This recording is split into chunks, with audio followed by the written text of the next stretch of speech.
1 lakh per month salary. जी हाँ दोस्तों, बिल्कुल सही सुना आपने। 1 लाख प्रति माह की सैलरी, वो भी गजेटेड पोस्ट और सिंपल से ग्रेजुएशन के बेसिस पर। तो है ना सुनने में मज़ेदार, लेकिन सही है दोस्तों। ये एक बहुत ही बेहतरीन विज्ञापन निकला है उन सभी लोगों के लिए जिनका मैथ्स वीक है और इसी कारण से वो पीओ के फॉर्म नहीं या भर पाने में वो बहुत हिचकते हैं, क्योंकि इसमें मैथ्स सिर्फ और सिर्फ क्वालिफाइंग नेचर का है।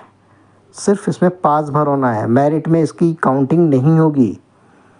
और जो बंदे ग्रेजुएशन के बाद एमपीपीएससी या यूपीएससी या इस टाइप से बिल्कुल गहराई से स्टडी कर रहे हैं, उनके लिए तो ये एग्ज़ाम सोने पर सुहागा है दोस्तों। बेहतरीन पोस्ट है, बस एक थोड़ी सी सही दिशा में मेहनत की आवश्यकता है। इमेजिन करो दोस्तों कि सेलेक्ट होते से ही 1 लाख मंथली सैलरी, अधिकारी की पोजीशन, कई ब्रांचेस को आप हैंडल करेंगे, आप ही के नियंत्रण में होगी।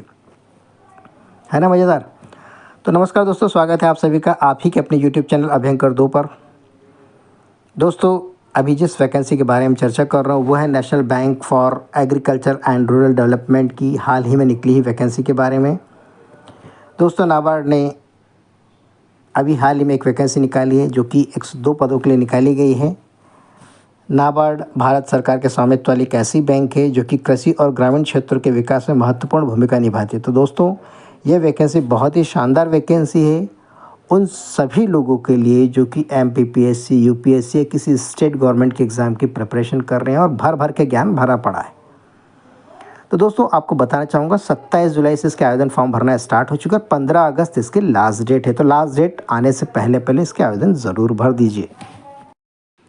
तो दोस्तों, ये जो वैकेंसी निकली है वो निकली है नाबार्ड की, यानी national bank for agriculture and rural development, यानी नाबार्ड की। तो ये जो है भारत सरकार का इस पर पूर्णतः स्वामित्व है। इसमें जो विज्ञापन संख्या है 1/ग्रेड A/2024-25।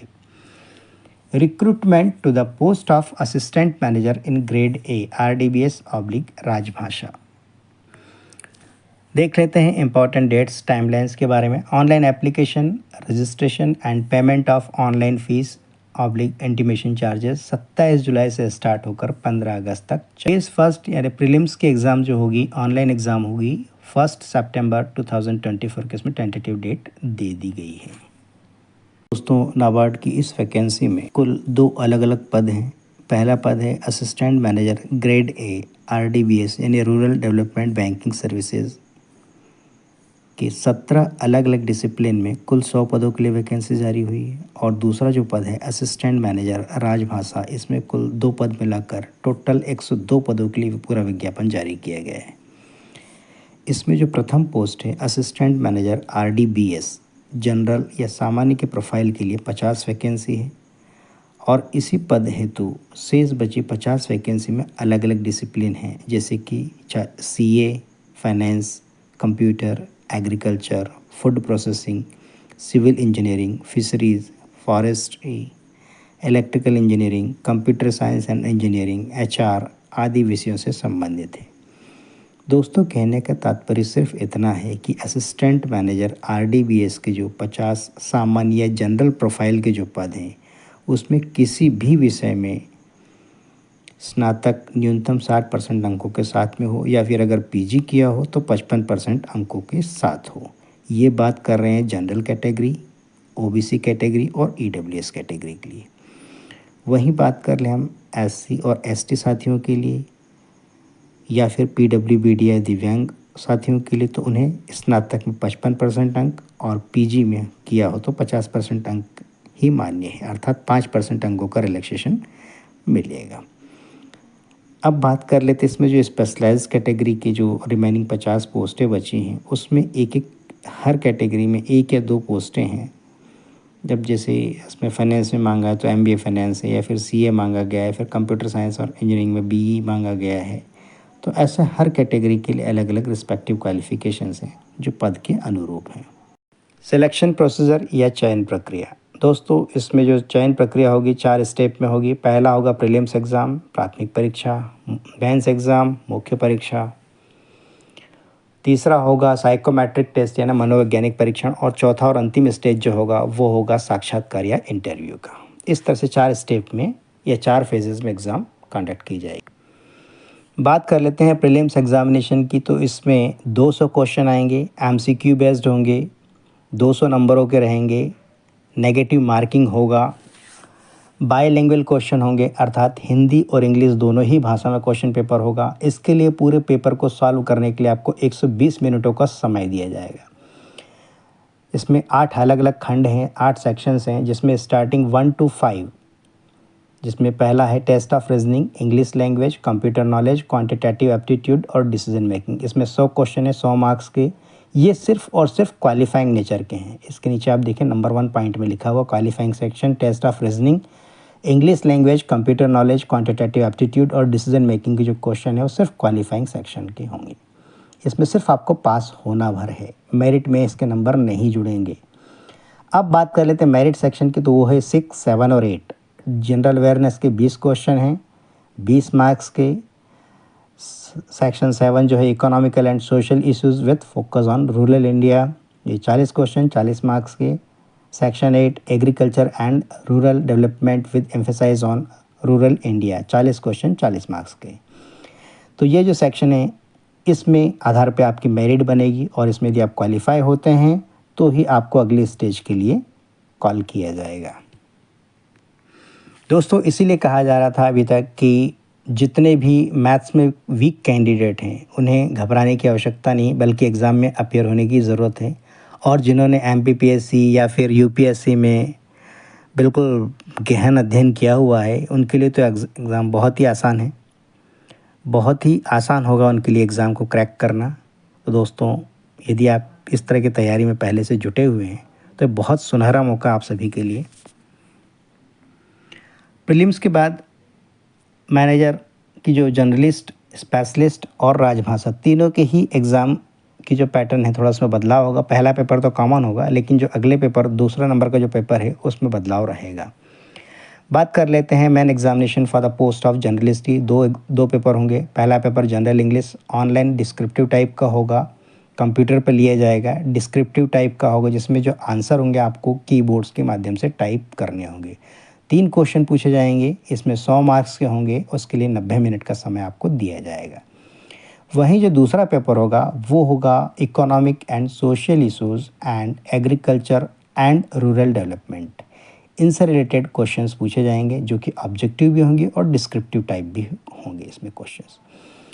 इसमें 30 क्वेश्चन पूछे जाएंगे जो कि 50 नंबरों के होंगे, ऑब्जेक्टिव टाइप होंगे। इसके लिए 30 मिनट का समय दिया जाएगा। इन 30 क्वेश्चन में कुछ क्वेश्चन होंगे 1 नंबर के होंगे, कुछ क्वेश्चन 2 नंबर के होंगे।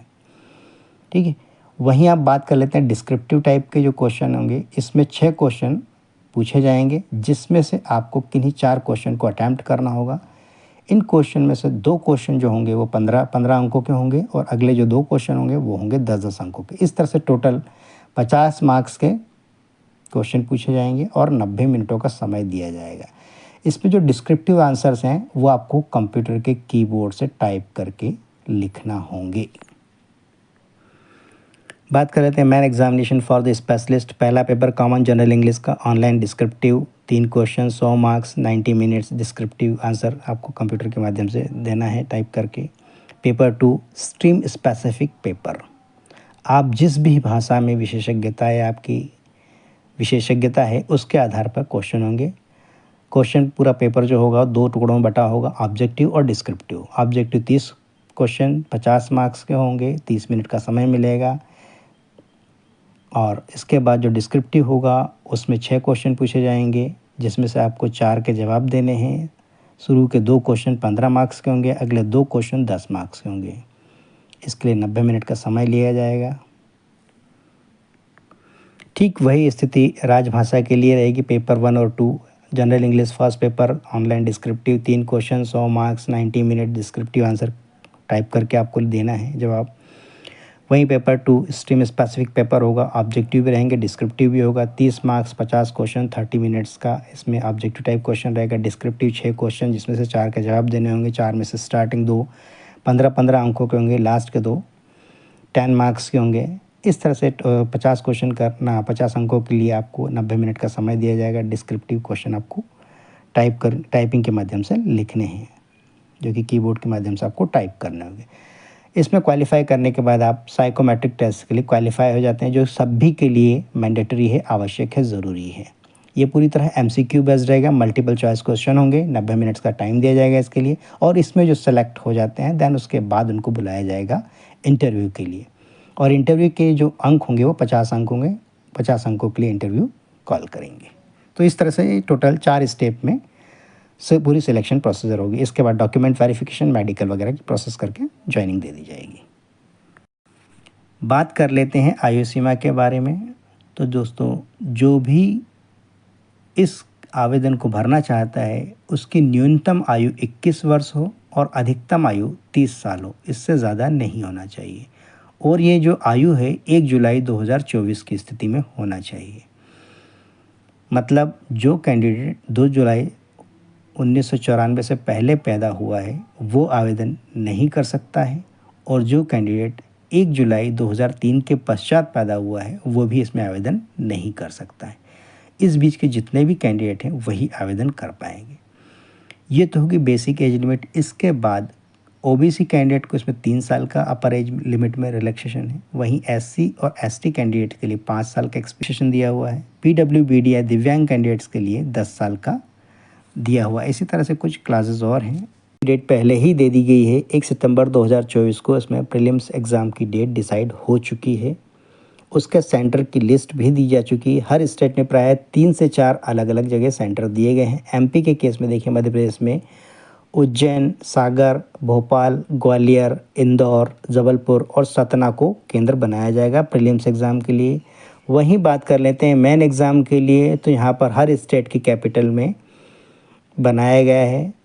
फ़ेज़ 2 और फ़ेज़ 3 के लिए यदि हम बात करें तो एमपी के केस में भोपाल को सेंटर बनाया गया है। बात कर लेते हैं एप्लीकेशन फ़ीस के बारे में। तो दोस्तों, इसमें एससी, एसटी और पीडब्ल्यूबीडी यानी दिव्यांग कैंडिडेट्स जितने भी हैं उनसे एप्लीकेशन फ़ीस के रूप में कुछ भी राशि नहीं ली जाएगी। सिर्फ़ और सिर्फ इंटीमेशन चार्जेस के रूप में 150 रुपये उनसे शुल्क लिया जाएगा। वहीं इनके अलावा जितने भी अन्य कैंडिडेट हैं, चाहे वो पुरुष हो चाहे महिला हो, उनसे एप्लीकेशन फ़ीस 700 रुपये प्लस इंटीमेशन चार्जेस 150 रुपये, इस तरह से 850 रुपये फ़ीस ली जाएगी। बात कर लेते हैं सैलरी और दूसरे बेनिफिट्स की। तो इसमें स्टार्टिंग जो बेसिक सैलरी है 44,500। जी हाँ दोस्तों, 44,500 बहुत ही हैंडसम अमाउंट है, बेसिक अमाउंट है। इसके बाद इसमें जो डीए है, एचआरए है, दूसरे अलाउंसेस मिला के सैलरी 1 लाख प्लस हो जाती है। इसके अलावा दूसरे बेनिफिट्स भी हैं, जैसे हम देखें bank accommodation subject to availability, reimbursement of expenses of maintenance vehicle for official purpose, newspaper, internet, telephone charges, book grant allowances और बहुत तमाम सारी चीज़ें हैं जो कि बहुत। तो दोस्तों, हर वीडियो की तरह इस बार भी यही कहूँगा कि जो डिस्प्ले पर ऑफिशियल वेबसाइट दिखाई गई है यहाँ पर विज़िट करके इस विज्ञापन से संबंधित सारी डिटेल स्वयं देखें, समझें, आश्वस्त होने के बाद ही आवेदन करें। दोस्तों, ये बहुत ही अच्छी अपॉर्चुनिटी है, गोल्डन अपॉर्चुनिटी है। फ्रेशर ग्रेजुएट्स के लिए इतनी बढ़िया वैकेंसी, इतनी अच्छी सैलरी और इतना अच्छा प्रोफाइल, बहुत ही रेयर वैकेंसीज आती हैं ऐसी। तो मैं आप सभी से कहूँगा कि आवेदन अवश्य करें। तो अग्रिम शुभकामनाओं के साथ मिलते हैं अगले वीडियो में।